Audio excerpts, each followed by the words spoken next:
Jadi ada dua jalan dikasih. Coba seandainya waktu itu sahabat tuh nanya, Rasulullah, kalau aku jihad masuk surga enggak? Lalu dijawab Nabi pakai ini, beratnya jalan menuju surga. Kata sahabat, tak jadilah. Makanya saya termasuk. Coba tengok komen-komen di YouTube tuh. Kenapa jamaah tuh senang ceramah saya? Karena simple, ringan, mudah dipahami. Saya baca komen-komen itu. Jangan saya kata baca. Mudah kami pahami ceramah Ustaz. Yang ribet, yang jelimet, yang susah payah itu mudah kami pahami. Kami ini kan emak-emak susah paham Pak Ustaz. Memang logika emak-emak ini susah dipahami. Saya kanan, belok kiri. Bapak Ibu yang dimuliakan Allah Subhanahu wa taala. Jadi masuk surga ini mudah.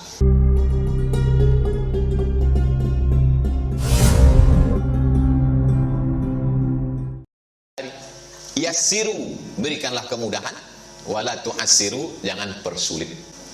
Makanya ketika ada sahabat bertanya, ya Rasulullah, kalau aku ikut jihad aku masuk surga tak? Langsung aku masuk surga. Coba seandainya waktu itu sahabat itu nanya, Rasulullah, kalau aku jihad masuk surga enggak? Lalu dijawab Nabi pakai ini, beratnya jalan menuju surga. Kata sahabat, tak jadilah. Makanya saya termasuk. Coba tengok komen-komen di YouTube itu. Kenapa jamaah itu senang ceramah saya? Karena simple, ringan, mudah dipahami. Saya baca komen-komen itu. Jangan saya kata baca. Mudah kami pahami ceramah Ustaz. Yang ribet, yang jelimet, yang susah payah itu mudah kami pahami. Kami ini kan emak-emak susah paham Pak Ustaz. Memang logika emak-emak ini susah dipahami. Saya kanan, belok kiri. Bapak Ibu yang dimuliakan Allah Subhanahu wa taala. Jadi masuk surga ini mudah. Man shalla isnatai asyarata rakaat, siapa yang salat 12 rakaat fil yaumi wal lailah, sehari semalam, bunyalahu bihinna baitun fil jannah, dibangunkan untuknya satu tempat di surga. 12 rakaat. 2 rakaat sebelum subuh, 4 rakaat sebelum zuhur, 2 rakaat setelah maghrib, 2 rakaat setelah isya. Kok kurang? 2 rakaat. Saya sebetulnya ngetes aja. 2 rakaat sebelum subuh, 4 rakaat sebelum zuhur, 2 rakaat setelah zuhur, 2 rakaat setelah maghrib, 2 rakaat setelah isya. Bukan payah, masuk surga. Man bana masjidan, siapa yang bangun masjid, banallahu mislahu baitan fil jannah. Siapa yang bangun masjid, dibangunkan satu tempat dalam surga. Mudah. Cuman yang sulit itu bagi orang yang malas dan orang yang pelit. Saya Pak Ustadz malas sholat sunat, tapi dermawan. Masuk surga lewat pintu bangun masjid. Saya Pak Ustadz, untuk menggerakkan badan sholat sunat ini mudah, cuma mengeluarkan duit payah. Masuk surga lewat pintu sholat sunat. Kan? Langsung masuk surga ibu. Jadi ada 2 jalan dikasih. Kalau kau malas bergerak badan, tapi ringan mengeluarkan duit, masuk surga lewat pintu ini. Aku Pak Ustadz, sholat sunat tarawih, sholat duha, sholat sunat tahajud, tapi mengeluarkan duit dari dompet ini 3 resletingnya. Jadi sebetulnya ini adalah pilihan. Saya yakin dan percaya Bapak Ibu notaris, nota itu kan note, nota artinya menulis, notaris menulis. Jadi notaris ini nulis-nulis saja kerjaan.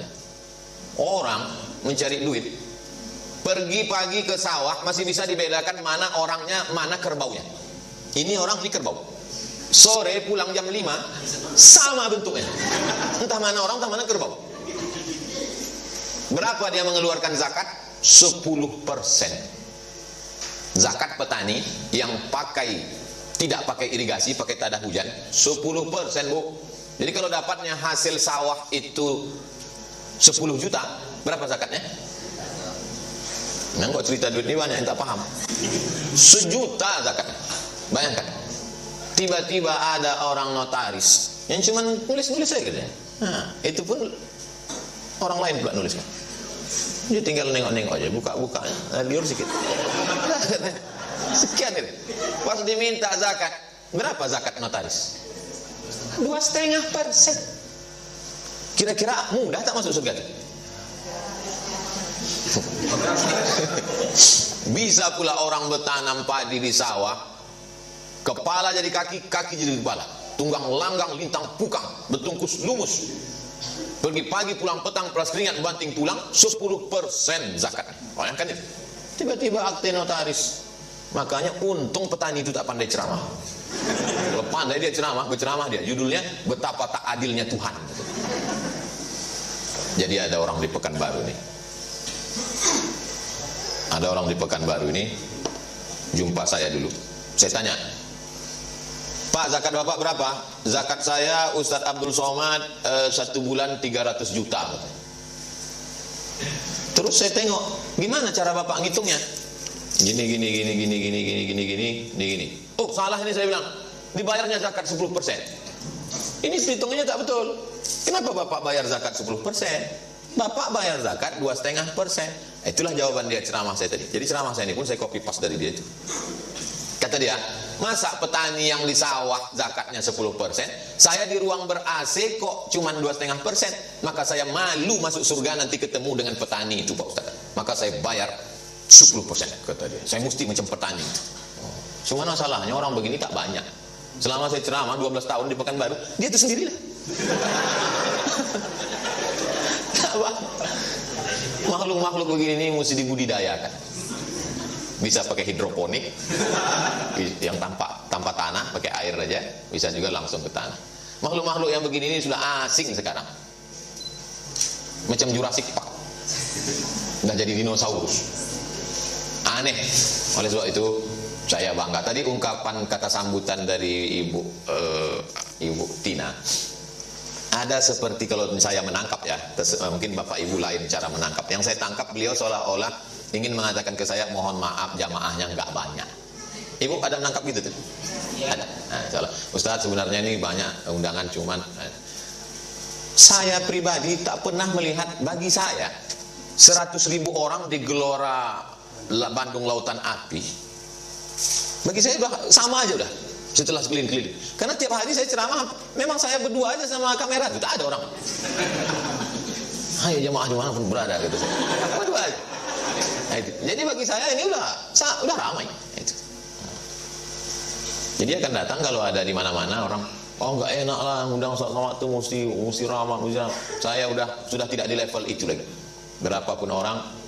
Bagi saya sisa hidup saya ini, saya anggap ini bonus dari Allah SWT. Tadi malam saya menjenguk kawan saya satu kelas di IAIN Susko. Tahu Bapak Ibu IAIN Susko? Sekarang sudah berubah menjadi UIN Suska.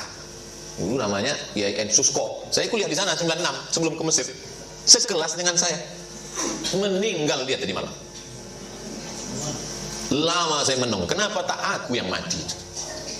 Sampai tadi malam mau tidur begitu yang dipikir saya. Kenapa tak aku yang mati? Dia anaknya 3, bininya 1. Mestinya aku yang mati. Lama saya. 2 hari yang lalu orang Palembang sama-sama saya ke Mesir. Habis ceramah, dipijitnya kepalanya pakai minyak kayu putih, muntah-muntah, meninggal. Jadi 2 hari ini pukulan bertubi-tubi.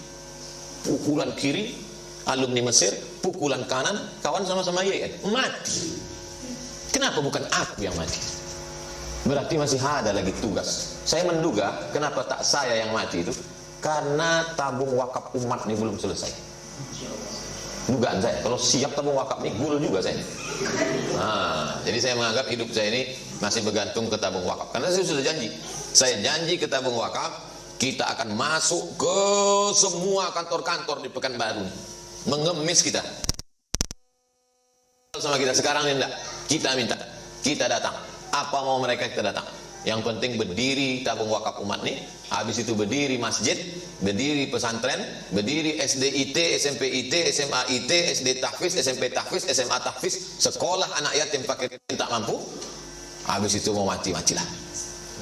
Dan kita udah tanda tangan sih, saya yang bertanda tangan di bawah ini Abdul Somad, ini tidak hak milik, tak ada kait mengait dengan anak cucu saya, ini lillahi ta'ala akan kita balikkan kepada umat. Selesai.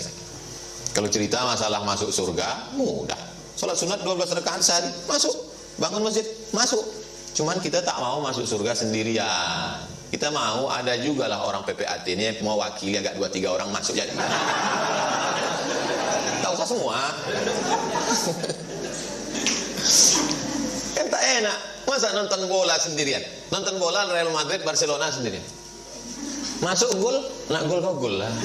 Tapi kalau nobar, nonton bareng, gol. Makanya enaknya masuk surga itu ramai-ramai. Kalau bahasa anak mudanya, nggak ada lo nggak rame. Alah Ustadz nih baru ceramah 2 kali ke Jakarta, udah pakai lo pula. Biasa pakai waam.